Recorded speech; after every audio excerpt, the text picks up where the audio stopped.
Good morning, everybody. It's your boy D Mac. So let's get these uneducated scholars in here so we can start to break some things down from this past week that have taken place. There's a few things that took place that I just wanted to touch on a little bit, and just to go over and give you something to think about this morning if you haven't already heard these stories, because a lot of these stories will tend to fall through the cracks. And so, what I'm going to attempt to do is reach in and grab those stories that are kind of nestled down in the social media world to kind of hide from the people, so I can bring them out and let everybody see. Not saying that I have the biggest platform of exposure, but it may take this somewhere to somebody who otherwise wouldn't have heard this story. So the first thing I'm gonna talk about this morning is prayers going out to Alec Baldwin and everyone on the set of the latest movie that he was working on. It seems that a cinematographer was killed by a prop gun that Mr. Baldwin was using, and also a director was injured. So I'm trying to figure out what would have to take place with this gun for a for two people to be injured, but Alec Baldwin wasn't injured. Um, Maybe they need to rethink whatever they're using in these prop guns to make them seem realistic. You might want to use some CGI or something like that, something to minimize the risk of people being hurt like this and actually killed in this situation. That's a real. I can imagine the horror. I can imagine how Alec Baldwin is feeling, because anytime someone loses their life at your hands, whether it's uh, intentional or unintentional, it's going to leave a mark on you, and it's definitely going to change you as a person. So I would say to Alec Baldwin right now, sir, just constantly remind yourself that it wasn't your fault. Um, Continue to do whatever you can for the family of the cinematographer that was killed, and the pretty much the whole film. Whoever's over the film that they were on, that should be number one top priority, is taking care of the family of the lady who lost her life, as well as finding preventative measures so that something like this won't happen again. I can recall that Brandon Lee, the son of Bruce Lee, was killed on the set of a movie in almost the same fashion, as well as Bruce Lee himself, and they called it the Lee curse, because Bruce Lee didn't die that fashion. I'm talking about his son has, and other people have as well. This is not a first time accident. This is something that has actually occurred uh, quite a few times, but these, like I said, these stories aren't brought out into the public light to be seen. But the movie industry, as much money as they make and as much technology as they use to make certain movies, they can definitely come up with a safer way to protect these people who come in contact with these harmful weapons that they're using to make the scenes seem real. I mean, come on. Come on, how much would it really take to make some type of graphic or some type of special effect so that these people don't have to have a fear of something like this happening? That's 100% on the director, or whoever's in charge of props, or any whatever, whoever does that thing, or make sure that all of this stuff is safe and working properly. Whoever's in charge of that, you really dropped the ball on this one. But I say the industry as a whole can do a better job of making these environments safe for the people who work on them, even the stuntmen. But once again, Alec Baldwin, keep your head up, man. It wasn't your fault, and this is a part of life. Things happen in life, and we will. It will shock us. It will give us something else to think about. It would probably have you thinking about your mortality and the fragileness of life for a long time. But just take to heart that this was not your fault. It was nothing intentional. And so you should not have the remorse. It's kind of like the remorse that you have whenever you survive war and other people didn't, that you felt were better people than you, and you're feeling bad about it, saying, well, why did I survive? Why did I? All of those why questions that we ask whenever these traumatic things happen. I know you're going through those things. And while you're asking the question why, just just stop for a second and be thankful that it wasn't worse. Even with the loss of life and everything that took place, just be thankful that it's not worse. Um, the next story that I want to talk about is, it kind of bothers me for the simple fact that at this point, what does not give us cancer in the United States? You would spend less time listing the things that don't give us cancer than you would trying to list all the things that gives us cancer. So now a report has come out saying that styrofoam and plastic containers are causing cancer.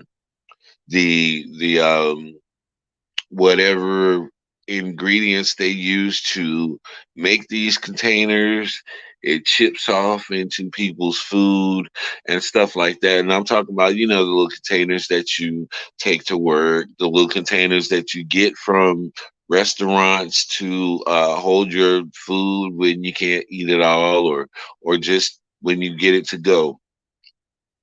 So these styrofoam containers are causing cancer, but everything's freaking causing cancer now.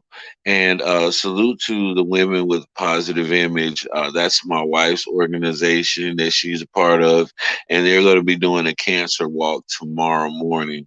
So salute to Women with a Positive Image and everybody that will be joining that walk for cancer in the morning.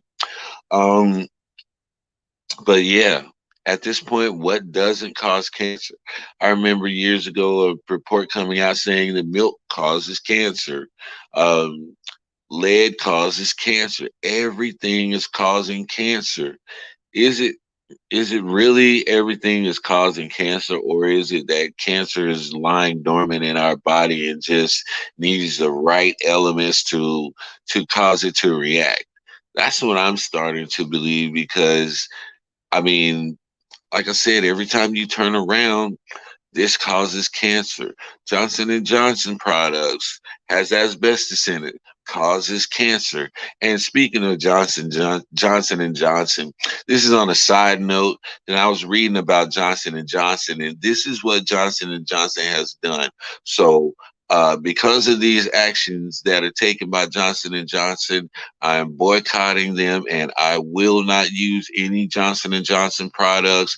And I implore every single person that comes in contact with my voice to not use Johnson and Johnson products.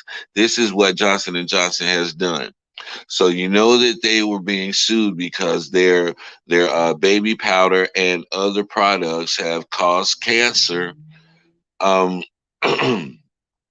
And so what Johnson and Johnson has done, because of the lawsuit that was taken out on them, they dumped all of their baby powder and baby oil products into a fake a fake corporation called TLT.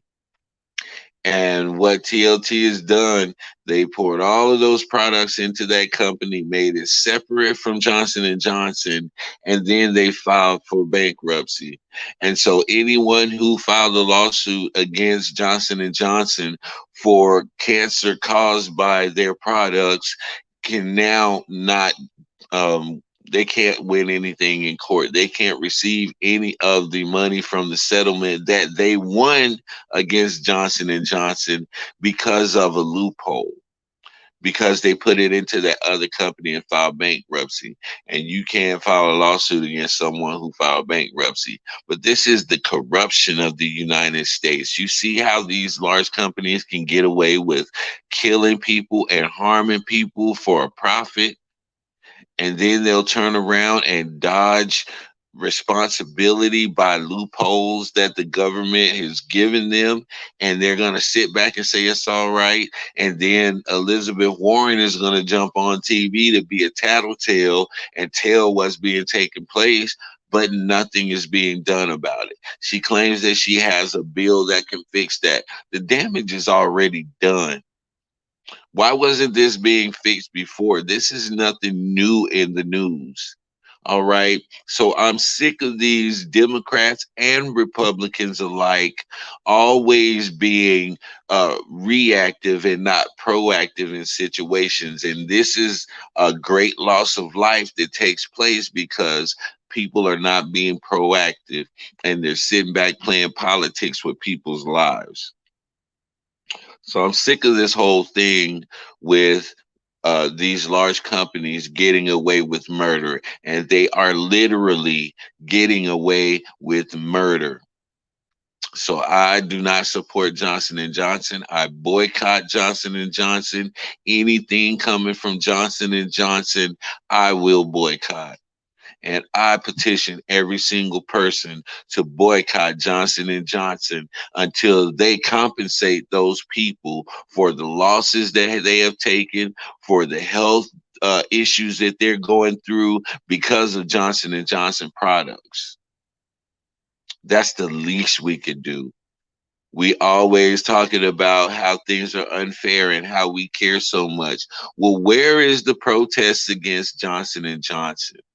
While all these people are out here protesting and all of these people are out here demonstrating against the unrighteous things that are taking place in this world, where are the protests against Johnson and Johnson? Where are the walkouts from Johnson and Johnson employees? You see that Netflix employees, they've walked out on Netflix in support of the LGBTQ community because of Dave Chappelle's comedy, but you don't see anybody walking out of these Johnson and Johnson buildings. You don't see any of their employees planning to have one of these uprisings and protests against this company for taking people's lives. They're killing people and they're getting away with it through a loophole. But nobody has a problem with that because they're so focused on Dave Chappelle and Dave Chappelle hurting somebody's feelings. So you mean to tell me that a large corporation who are intentionally killing people and giving people cancer, women and children and men alike, nobody is having a protest or rising up against that? But you'll jump out here and spend your time talking about a man's point of view. This is how sick in the mind the United States have become right now. And this is how priorities have changed from what's really important to somebody's feelings. It's went from the preservation of life to the preservation of feelings. This is where America is, y'all. I need everybody to understand the severity and the seriousness of this. People are more concerned about somebody's feelings over people's actual lives being taken intentionally by greedy corporate people. This is a pandemic. This is the true pandemic in the United States. It's not COVID. COVID is not a pandemic. And right now, I'm praying for my granddaughter. My granddaughter was diagnosed with COVID yesterday. So Nevaeh, Papa, and everybody is praying for you to recover from this stronger than ever, which you are, because you come from a strong bloodline. And that's just a side note. But man, we got to get our priorities together. What are we doing here?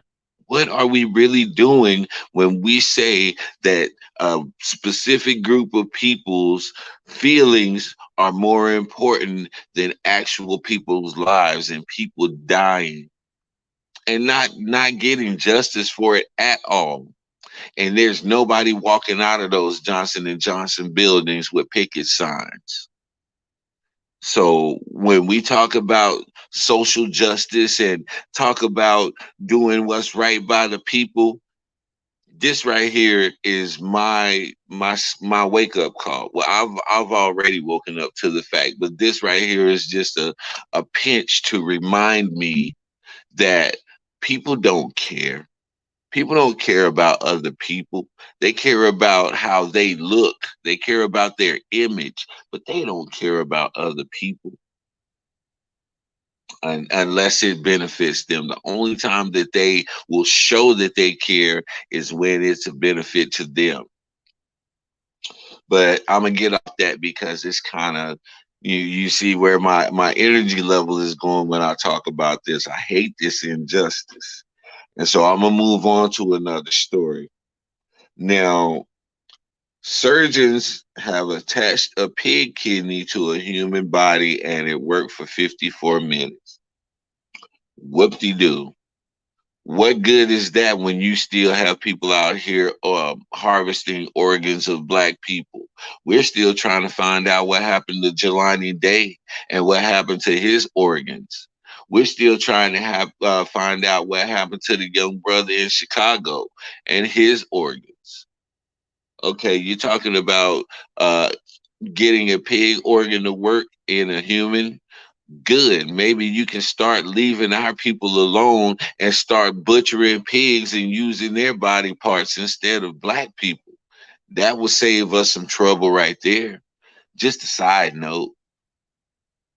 But, you know, I guess that's some good advanced technology for the medical field. I guess this can answer some questions in the medical field, why they're really trying to be able to use animal parts for humans. Hey, beats me, man. I guess they don't have enough. I guess they figure if they can transfer a animal organ into a human body and actually get it to work, then they won't have to have these long lists and long waiting lists for these vital parts that are needed. I get that. But at the same time, if you can do that, then you can be able to clone a kidney and not have to utilize any other animals, right? Isn't this the whole purpose of this? Being able to create something that'll be sustainable in the human body and help them to or assist them with living. If this is your end goal, then once you find that one or the kidney that'll work in a human and you start to do that cloning process. We already know that you're cloning because we've heard the story that there was a clone created and it also carried a baby in its womb. So, this is technology. This is science moving forward. And I hope they utilize this for something good instead of what they normally do. And showing the character of man that we've been discussing this morning, I really don't put too much faith in them doing something good with this type of technology and information. So let's just keep our fingers crossed and hope that, some of these evil plans are thwarted and that some of these plans that are for good can come to fruition and actually help mankind, because they'll always use the rules of, oh, this is to help mankind, this is to further our research and this and that, and they'll say all of these grand things that sound good, but ultimately that's not their goal. I have zero trust in the government, and there's nobody who could give me one concrete reason why I should trust this government or any other government for that fact. And anybody out there who trusts the government, well, that's just on you. That's on you. That's your character flaw. But Moving on to the next story. My next story that I want to talk about, this dude, he's always been in the limelight, and even after retirement, nothing has changed. And we're talking about Mr. Primetime himself, Deion Sanders. Now, Deion Sanders is the head coach of Jackson State down in Mississippi.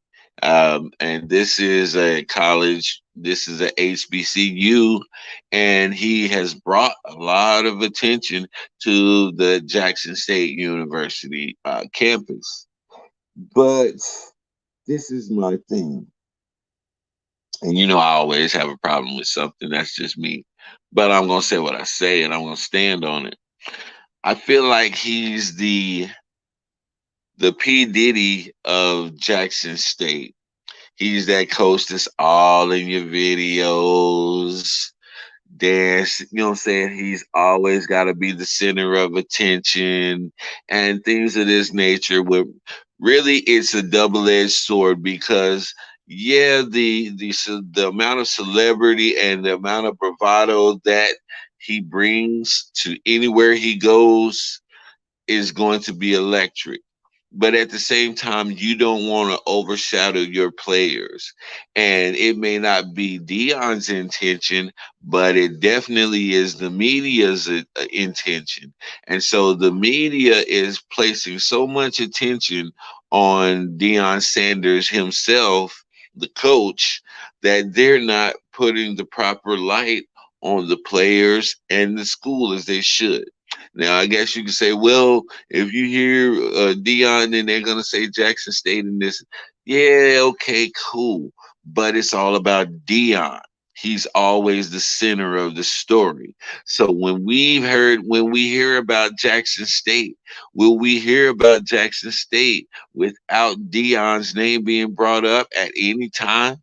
Will these players get an opportunity to shine without being in the shadow of Deion Sanders?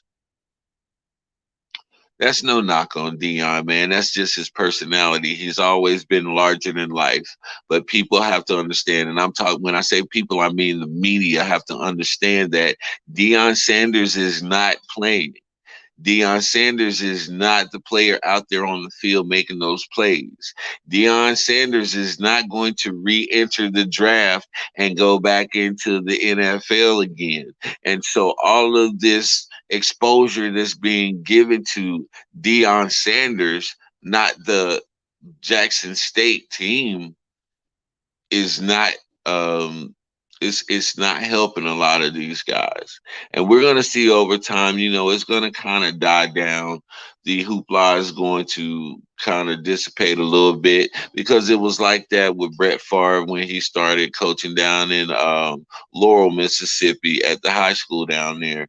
So, you know, as it died down, um, I hope that Dion understands how much star power he has, and that sometimes he may need to dial it back so his kids can get the proper exposure or the school can get the proper exposure. I hope he recognizes that and allows that to take place. But right now, I see way too much of Dion, and he remind me of P Diddy. He remind me of the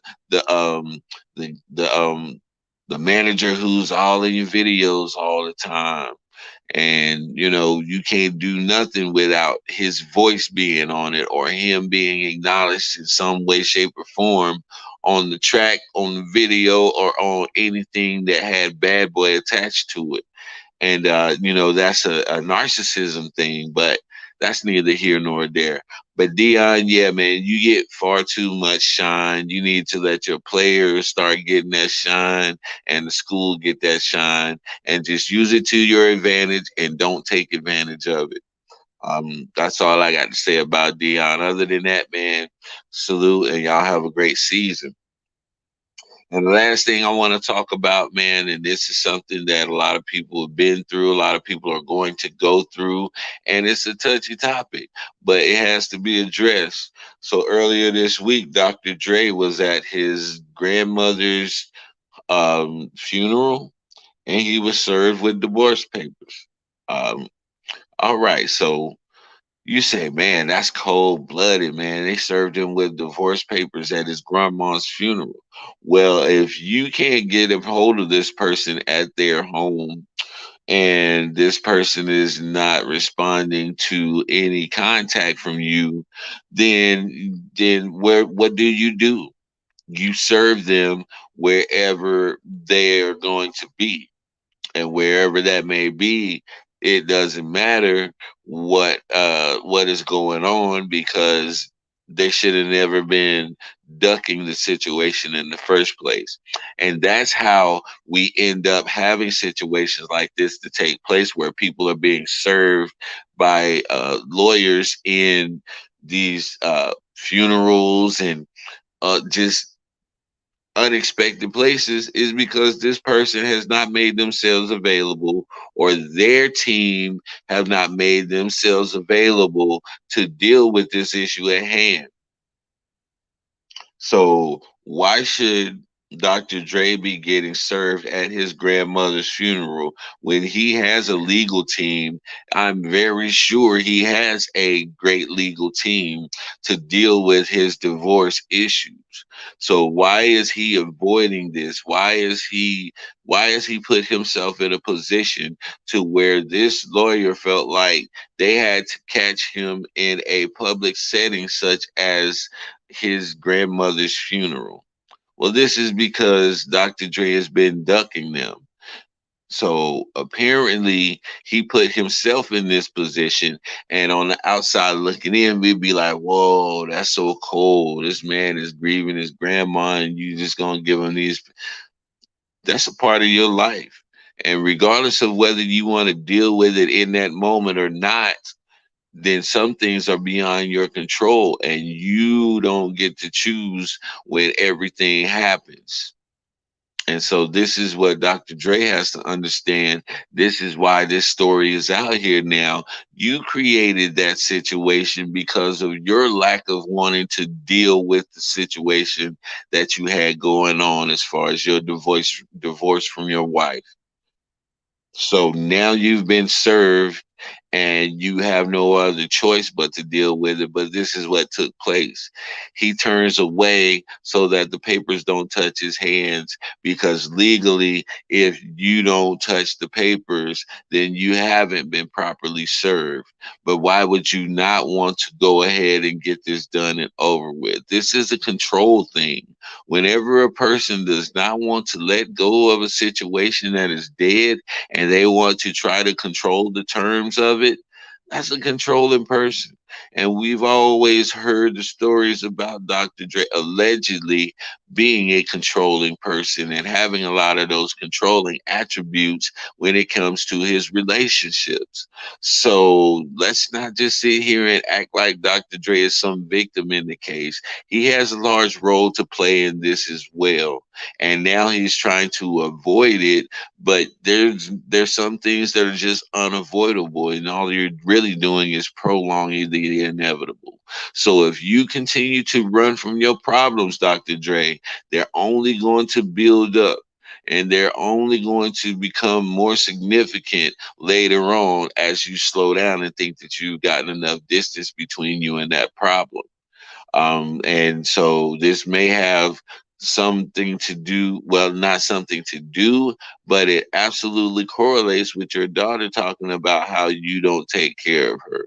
So you've made some decisions in your life, Dr. Dre, based on money. And now that those decisions that you did based on money are coming back to bite you in the butt, and you don't want to deal with it. But guess what? You have to be a man, and you have to stand up and deal with your issues. And the sooner you do that, man, the sooner you can move forward with your life. And that's one less weight you have to carry. But we'll rather carry all of this weight and accumulate all of this weight on our shoulders, so that we won't have to deal with something and avoid things. This is not the way to go about living our life, and this is not the way to go about conflict resolution, Dr. Dre. You older than me, man. You know better than that. But I'm not your guardian, and I'm not anybody important in your life. I'm just making a suggestion. These are some of the stories that I came across from this week, y'all. And there's a lot more that I can dig through. But I just wanted to put something out here because I haven't recorded in a couple of days and just sit back, relaxing and looking at what's going on in the world so I can really have a deep, heartfelt, meaningful conversation instead of just getting on here and talking about trivial stuff, man. So that's what I'll do sometimes. If there's not really a lot going on, then I'll sit back and I'll just allow news and information to accumulate so that I can give you a good full conversation instead of those little quick 10-minute hits here and there. Um, so I think I'm gonna go ahead and get on out here. Salute to all of you scholars. Go out and show the world your greatness on this day. And I pray that everyone is blessed and highly favored in all that you do and every endeavor that you seek to do on this day. And this is your boy D Mac. You know what I say. Sticks and stones can break your bones, but the word can always heal you. I'm out.